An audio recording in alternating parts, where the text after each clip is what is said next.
वह बीज तो दिखाई भी नहीं दे रहा था, बाजरे के दाने से भी बड़ा नहीं था, गेहूं के दाने से बड़ा नहीं था बीज, मगर मैंने मिट्टी में मिलाया उसको। मुझे मालूम था कि बीज को मिट्टी में मुझे मिलाना जरूरी है, और बीज को मिट्टी में मिलाया। और आज 4 साल बाद नीम का पेड़ इतना बना कि उसके नीचे 100 आदमी आराम विश्राम कर सकते हैं। मैं खुद भी एक बीज था, मैं मिट्टी में मिला, मैं मिट्टी में मिला और मिट्टी में अपने आप को बिल्कुल समाप्त कर दिया, क्रियात्मक कर दिया। मेरा खुद अस्तित्व रखा नहीं। मैं संन्यास जीवन लिया तो मुझे मेरी पत्नी थी, मेरे पुत्र थे, मेरे बंधु थे, मेरे माँ थे, मेरे बाप थे, भाई थे, संबंधी थे, रिश्तेदार थे, मेरे भी सब कुछ थे। मेरे भी जीवन में सुख था, मेरा भी यौवन था, मेरे भी जीवन में सुख की कामनाएं थी, पत्नी की इच्छाएं थी, मेरा भी सब कुछ था। मगर मैंने एक बार निश्चय किया कि इस बीज को या तो मैं मिट्टी में मिलाऊं और या फिर इनके बीच में बिखेर दूं, और उनके बीच में बिखेर दूं। मैं तुम्हारी तरह एक मामूली व्यक्ति बनकर रह जाता। मैं मिट्टी में मिला, मिट्टी में मिला तो आज मैं पेड़ बन सका हूं, और मैं तुम्हारे जैसे हजारों शिष्यों को अपने नीचे छाया तले विश्राम दे सकता हूं। इतनी क्षमता है। और मैं तुम्हें भी कह रहा हूं, तुम्हें मिट्टी में मिलना पड़ेगा। अपने आप को बचा करके रखने से तुम छायादार पेड़ नहीं बन सकते। झाड़ी बन सकते हो, उस झाड़ी के नीचे कोई विश्राम नहीं ले सकता। बहुत छोटे आग के नीम छोटे पेड़ बन सकते हो, तुम्हारे आग के पेड़ के नीचे तुम्हारा पूरा परिवार भी नहीं बैठ सकता। तुम्हारी इतनी छोटी सी टहनी है जिसके नीचे तुम्हारा बेटा भी आराम से सांस नहीं ले पा रहा है। तुम्हारी इतनी पतली छाया की पत्नी भी आराम से विश्राम नहीं ले पा रही है, उसको भरोसा नहीं है कि छाया मुझे पूरी मिलेगी कि नहीं मिलेगी। हजारों लाखों लोगों को छाया देना तो बहुत बड़ी बात है। ऐसी छाया इस पेड़ से कोई मतलब भी नहीं है, ऐसे जीवन से कोई अर्थ भी नहीं है। जहां तुम अपनी पत्नी को छाया नहीं दे सको, अपने बेटों को छाया नहीं दे सको, और वो जो छाया अनुभव कर रहे हैं वह केवल एक कल्पना है, वह केवल एक चिंतन है। बर्नार्ड शॉ, आपने तुमने नाम सुना होगा, बहुत बड़ा कवि। उसने कहा कि अपने सेक्रेटरी को कहा कि मैंने जिंदगी में बहुत काम किया, नोबेल प्राइज मुझे मिला, मैंने बहुत कुछ देख लिया है, मगर एक चीज देखने भूल गया हूं। सेक्रेटरी ने कहा कि क्या? आपने इतने बड़े नाटक लिखे, उपन्यास लिखे, इतने ग्रंथ लिखे, आपका बहुत बड़ा सम्मान हुआ, प्रसिद्धि हुई, अरबों रुपए आपके पास में है, और धन दौलत ऐश्वर्य पत्नी पुत्र सब कुछ आपके पास में, क्या देखना? क्या पूरे संसार की यात्रा कर चुके हैं। उसने कहा कि मैं अपनी डेथ देखना चाहता हूँ, मैं मरना चाहता हूँ। दिमाग खराब है, मरना चाहते हैं? उनका बिल्कुल, तुम अखबार में छाप दो बर्नार्ड शॉ डाइड। मैं 5 मिनट के लिए कहीं चला जाना चाहता हूँ और कमरे से बाहर निकलूंगा नहीं, और तुम कहना कि मैं तालाब में डूब गया, I am so died. Secretary ने कहा मगर ये होगा कैसे? कल मैं जेल चली जाऊंगी, आज मैं लिख दूंगी 5 दिन बाद आप पैदा हो जाओगे, मुझे जेल हो जाएगी। उसने कहा तुम सेक्रेटरी या तो मुक्त कर दो या तुम इसको अखबार में छपा दो। मैं ये देखना चाहता हूं कि मेरी मृत्यु कैसे होती है, क्या अर्थ होता है, चिंतन क्या होता है। और दूसरे अखबारों में बड़े बड़े अक्षरों में बर्नार्ड शॉ के हेडिंग लाइन में छप गए कि Bernard Shaw is died when swimming. वो तालाब में तैरने के लिए गए और डूब गए, उनकी लाश का कुछ पता नहीं, इज डाइड। लोगों को टेलीग्राम आने शुरू हुए, पत्र आने शुरू हुए, पत्नी रोई, आंखों में से आंसू पटके, घंटे 2 घंटे उदास रही, बेटा भी रोया। आखिर 5 घंटे बाद वो कमरे में बैठा बैठा देख रहा, बर्नार्ड शॉ अभी 100 साल 50 साल पहले की बात, कोई पुरानी घटना तो है नहीं, 1000 साल पहले घटना बता नहीं रहा।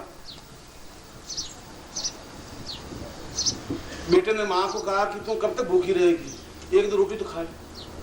उसने कहा कि तुम्हारे पिता चले गए, मैं अनाथ हो गई, कितना बड़ा नाम था। उन्होंने कहा वो तो सही है मगर रोटी तो खानी पड़ेगी। तो कहा रोटी ले आ, रोटी। बेटे ने कहा कि माँ ने कहा तुम भी खा रहे बेटे।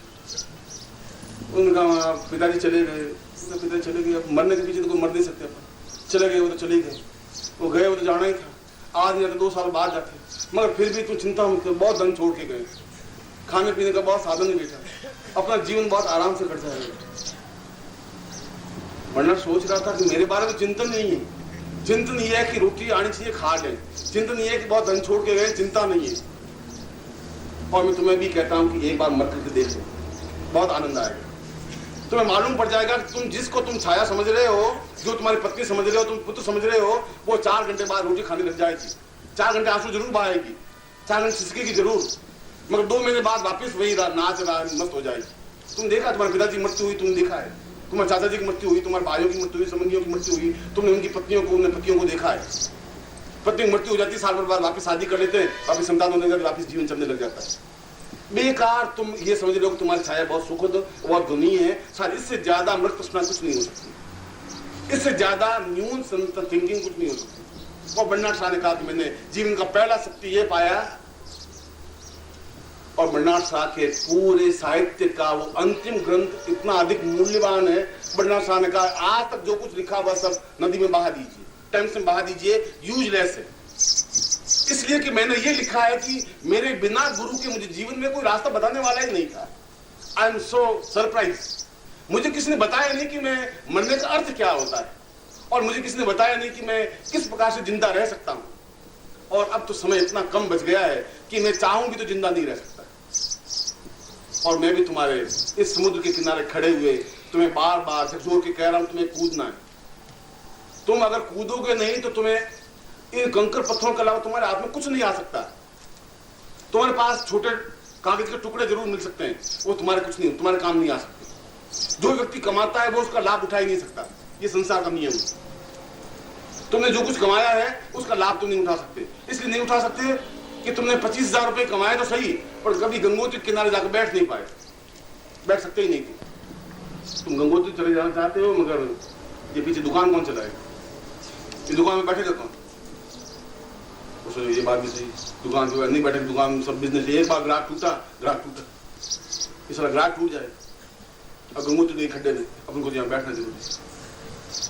और अगर नौकरी करते हो तो अफसर को कहते हो कि मुझे गंगोत्री जाना है, तो अफसर 2 बार देखेगा कि ये कहाँ से आया है। उन्होंने कहा यू आर मैड और राइट, गंगोत्री जाने की चीज है, दिमाग खराब तुम्हारा, पेन कट जाएगी तुम्हारी, नहीं गंगोत्री नहीं जा सकती। तुम्हारी जिंदगी में अगर तुमने कुछ कमाया है तो तुम उसका लाभ नहीं उठा सकते, और तुमने जिसको पैदा किया है उसका लाभ भी तुम नहीं उठा सकते। संतान तुम्हें सुख नहीं दे सकती, क्योंकि तुमने वैसा ही पैदा किया जैसा तुम थे। तुम जीव थे, जीव को पैदा कर दिया। तुम्हारे पास प्राण थे नहीं, उसमें प्राण की धड़कन दी नहीं, उसमें चेतना दी नहीं। इसलिए तुम्हें इस समुद्र के किनारे खड़े खड़े हिचकिचा रहे हो, कूदूं या नहीं कूदूं। ये गुरु जी कह तो रहे कि छलांग लगा दो। अब गुरु जी छलांग लगा दे, ये बेचारी पत्नी खड़ी है। गुरु जी आप देखिए इस आंख में आंसू है। गुरु जी अब आप छलांग लगाने की तो कह रहे हैं, मगर मेरे बिना रह नहीं सकती। गुरु जी उनका रह जाएगी, कोई चिंता मत कर, तू चला भी जाएगा तो ये तो 4 से घंटे के आंसू हैं, वो अपने आप रह जाएगी। आंसू पहुंच करके वापस कपड़े बदल देगी। तू घटना मत कर, मेरे साथ चल, मैं तेरे साथ मैं भी छलांग लगा रहा हूँ, ऐसा नहीं मैं धक्के दे रहा हूँ। उनके गुरु जी बस एक लड़की की शादी करनी है, लड़की की शादी हो जाए तो मैं छलांग लगा दूंगा। आप भरोसा रखो गुरु जी, मेरे ऊपर भरोसा तो रखो। और मैं तुम्हारे भरोसा रखते रखते 25 जन्म बीत गए तुम्हारे मेरे बीच, अब भरोसा नहीं रख सकता।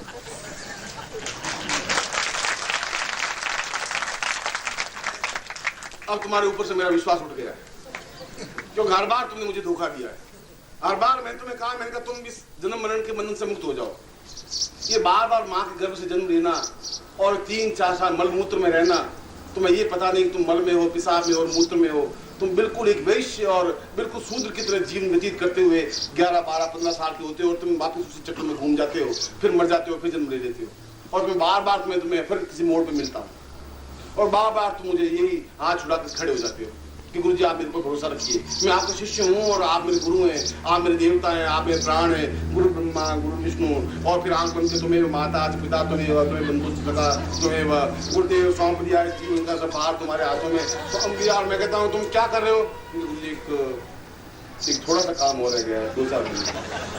अरे भार सौंप दिया, सारा जीवन का भार शाम को। तुम कल तो कहा चिल्ला रहे थे, सब सौंप दिया, जीवन का नाच है, कुछ सब सौंप दिया, जीवन का बाहर तुम्हारे हाथों में। और अरे भाई तुम्हें चलना है, 2 लड़कियां कुंवारी, गुरुजी चलना है, कहाँ चलना है? आप तो अपना दिमाग, आपने लड़कियों की शादियां कर दी, मेरे लड़कियों की शादी कर दी। वो तो शाम को वो तो सब कह दिया, सौंप दिया तो सौंप दिया, अलियों को सौंपा थोड़ी जाता है। ये भूमानंद जी गा रहे थे, सौंप दिया, हमने भी गा दिया, सौंप दिया, ऐसा सौंपा नहीं जाता गुरुजी। अरे तुम कर क्या रहे हो? तुमने पिछली बार भी मुझे ऐसा ही समझाया था, मैं तुम्हारी बातों में आ गया था, तुम कर क्या रहे हो?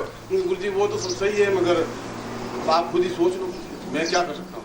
मगर आप भरोसा रखो, 2-4 साल की बात है, 5 साल बाद में तुम्हारा ऐसा नहीं। इसलिए मुझे अमृत महोत्सव पर रखना पड़ा। इसलिए आज तक मैं तुम्हें ये कहता रहा कि तुम अपना हाथ मुझे दे दो। इसलिए आज पहली बार तुम्हें कह रहा हूँ कि नहीं, तुम्हें हाथ मुझे देना ही नहीं है, मैं तुम्हारा हाथ पकड़ूंगा। अब मैं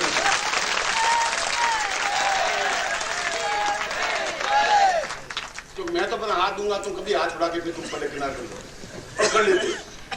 और इसलिए हर बार मैं चला गया हूँ, ठगा मैं गया हूँ, तुम नहीं ठगे गए। हर बार मैं धोखा खाया हूँ, तुमने धोखा नहीं खाया। हर बार मैंने तुम पर भरोसा किया, विश्वास किया, मगर अब इस जीवन में ऐसा संभव नहीं। अब इस जीवन में ऐसा नहीं हो सकता। अब इस जीवन में बार बार मैं तुम्हें जन्म मरण नहीं देना चाहता। अब मैं नहीं चाहता तुम वापस इस संसार में जाकर सो जाओ। अब मैं नहीं चाहता तुम नीम के पेड़ और आग के पेड़ बन जाओ, ऐसा भी नहीं चाहता। और मैं ये भी कहता हूँ तुम्हें कुछ करने की जरूरत ही नहीं है, ये भी तुम्हें कह रहा हूँ, क्योंकि मैं तुम्हारे पास बैठा हुआ हूँ। तुम्हें केवल आनंद और मस्ती के साथ नाचते रहना है। तुम्हें जीवन को समझना है। तुम्हें दुख और चिंता भुला देनी है। तुम्हारी चिंता मैं अपने आप भोग लूंगा। तुम्हारी चिंता मुझ पर है, तुम्हारा दुख मुझ पर है। मैं अगर तुम्हारे हाथ को लिया है तो मेरी जिम्मेवारी है। अगर एक शादी होती है और पत्नी का हाथ पकड़ लेते तो पति की पूरी जिम्मेवारी है कि वो पत्नी को पूरे जीवन तक रोटी खिलाए, उसको कपड़े दे, उसके सुख दुख में शामिल हो। इसीलिए मैं तुम्हारा हाथ पकड़ नहीं रहा, मैं हाथ दे रहा था। मगर इस बार मैंने सोचा ऐसा चलेगा नहीं। इसलिए मैंने अमृत महोत्सव पर रखने के पीछे कोई मेरा ये चिंतन नहीं था कि मैं तुमसे कोई बातचीत करूं। मेरा चिंतन ये था कि हर बार जो कुछ तुम्हारे मेरे बीच में ब्रीच होती है, एग्रीमेंट होता है, हर बार जो तुम्हारे बीच में समझौता है वो टूट जाता है। और मैं तुमसे वायदा कर चुका हूं और मैं वायदा तोड़ नहीं सकता। प्रभु के सामने मुझे खड़ा होना है, क्योंकि मैं तुम्हें देह के अवस्था में रखना नहीं चाहता। मैं तुम्हें प्राणों से संबंध स्थापन करना चाहता हूँ। मैं तुम्हें दिखा देना चाहता हूँ जीवन का आनंद क्या है, जीवन की मस्ती क्या है, जीवन की चेतना क्या है, जीवन की धड़कन क्या है। मैं तुमसे वो परिचय कराना चाहता हूँ। मैं तुम्हें परिचय कराना चाहता हूँ कि बुद्ध ने जब जीवन में एक आनंद प्राप्त कर सका, जब वो अंदर पहुंच सका, जब कृष्ण स्वयं अर्जुन को कह सके कि तुम ये क्या देख रहा है, ये सामने क्या है। तुम सोचो तुम भीष्म को मार रहे हो, तुम भीष्म बाण चला रहे हो, तुम्हें बाण नहीं चला। भीष्म तो मरा हुआ है ही, ये तो मैं मार चुका हूं। तुम तो केवल निमित्त हो, मैं तुम्हें निमित्त बना रहा हूं। मैं तो कह रहा हूं तुम्हें युद्ध में कूदना है, बस तुम्हें कुछ करना नहीं है। तीर तुम चला ही नहीं सकते, तुम्हारी तीर चलाने में ताकत नहीं है। अगर मैं यहां नहीं बैठा होता तुम कुछ नहीं कर सकते। तुम इसमें ताकत क्षमता नहीं है। जब अर्जुन तीर चलाता तो कर्ण का रथ एकदम से 5 गज पीछे सरक जाता था। कर्ण भी अपने आप में बहुत योद्धा था, बहुत बहादुर था, और 5 गज रथ पीछे सरकता था एक तीर से। और जब कर्ण बाण चलाता तो अर्जुन का रथ भी 1 गज पीछे सरकता। और अर्जुन गर्व से बहुत फूल करके देख कृष्ण, मेरे बाणों की ताकत देख। तुम कर्ण की बहुत तारीफ करते थे कि वो तीर चलाने में बहुत ताकतवान है। मैं जब तीर चलाता 5 गज पीछे धकेल देता हूं, मगर उसके तीर से मेरा रथ केवल 1 गज पीछे सरकता है। उनका 1 गज नहीं सरकता है। मैं बैठा हुआ हूं 3 और लोगों का भार लेकर के, इसलिए तब भी 1 गज सरक रहा है। ये मामूली घटना नहीं है, तुम नहीं समझ पा रहे और तुम नहीं समझ रहे हो कि तुम्हें क्या करना है। मैं तुम्हें कह रहा हूं तुम्हें कुछ करना ही नहीं। तुम्हें केवल अपने प्राणों में मुझे बिठा देना है और तुम्हें कुछ नहीं करना। तुम्हें केवल नजदीक आना है, तुम्हें केवल शिष्य बनना है, तुम्हें केवल उपनिषद बनना है, तुम्हें केवल वेद बनना है। तुम्हारे प्राणों की धड़कन और मेरे प्राणों की धड़कन एक बननी है, बस और कुछ नहीं करना है। तुम्हें कोई साधना नहीं करनी है, तुम्हें कोई माला मंत्र जाप नहीं करना है, तुम्हें कोई चेतना नहीं करनी है, कोई आरती नहीं उतारनी है, तुम्हें कुछ करने की जरूरत नहीं है। तुम केवल नाचो, तुम केवल गाओ, तुम केवल मुस्कुराओ। तुम्हारी सारी चिंताएं, सारा बोझ मैं अपने आप आज से लेने के लिए तैयार हूं। मैं ले रहा हूं। और ये 3 दिन तुम्हारे पूरे 3 जन्मों के बराबर है। तुम्हारे 300 जन्मों के बराबर है ये 3 दिन। केवल 3 दिन नहीं है। मैं तुम्हारी भीड़ को इकट्ठी नहीं की है। मैं तुम्हें आवाज इसलिए दी है पहली बार, इससे पहले कभी मैं तुम्हें इस प्रकार से पत्र नहीं लिखे, इस प्रकार से कुमकुम पत्र